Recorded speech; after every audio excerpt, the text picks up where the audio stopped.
కార్యాలయాన్ని ముట్టడించింది. గత ప్రభుత్వంలో నెలకు 2 సార్లు మెడికల్ బోర్డు సమావేశాలు జరిగేవి. కానీ కాంగ్రెస్ ప్రభుత్వం వచ్చాక యాజమాన్యం బోర్డు సమావేశం నిర్వహించకుండా కార్మికులకు అన్యాయం చేస్తోంది.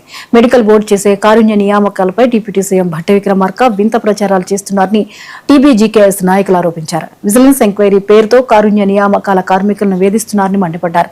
మెడికల్ బోర్డును పునరుద్ధరించి సమస్యలు పరిష్కరించుకుంటే సింగరేణి వ్యాప్తంగా ఆందోళన నిర్వహిస్తామని టీబీజీకేఎస్ అధ్యక్షుడు మిరియాల రాజిరెడ్డి హెచ్చరించారు.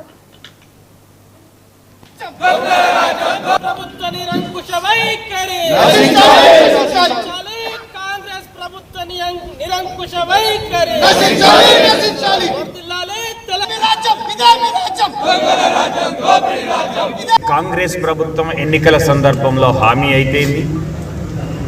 ఐఎన్టీసీ ఎన్నికల సందర్భంలో 6 గ్యారంటీలతో పాటు 39 డిమాండ్లు మేనిఫెస్టోలో పెట్టడం అయిపోయింది.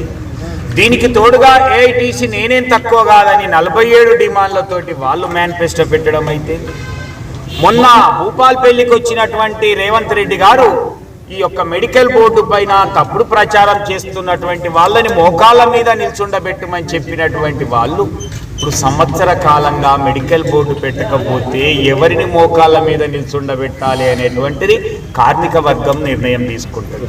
కాంగ్రెస్ ప్రభుత్వం ఎన్నికల సందర్భంలో హామీ అయిపోయింది.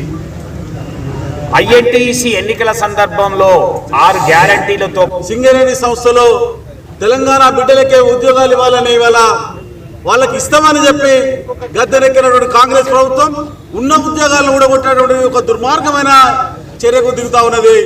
ఇవాళ గడిచిన 5 ఏళ్లలో వాళ్ళ బీఆర్ఎస్ ప్రభుత్వం అధికారంలో ఉన్నప్పుడు 13,119 మంది డిపెండెంట్ ఉద్యోగాలకు 3,400 మంది ఇవాళ 1998లో కొట్టినటువంటి ఉద్యోగాలు ఇచ్చినటువంటి ఘన చరిత్ర 4,200 పైచిలకు ఎక్స్టర్నల్ ఉద్యోగాలు ఆ రకంగా 20,000కు పైగా ఉద్యోగాలు ఇచ్చి సింగరేణి సంస్థను ఇవాళ 39,000 మంది కార్మికులతో కలకలలాడే విధంగా చేసింది ఇవాళ బీఆర్ఎస్ ప్రభుత్వం. ఇవాళ నెలకు 2 మెడికల్ బోర్డులు నిర్వహిస్తామని తద్వారా మొత్తం మందిని మెడికల్ ఫీడ్ చేస్తామని చెప్పినటువంటి కాంగ్రెస్ ప్రభుత్వం రేవంత్ రెడ్డి సర్కార్ ఇవాళ గడిచిన సంవత్సర కాలంగా కనీసం ఒక్క ఉద్యోగం కూడా ఇవ్వలే. ఒక్కసారి కూడా వారసత్వం కోసం కారుణ్య నియామకాల ప్రక్రియను ప్రారంభించలే. సింగరేణి సంస్థలో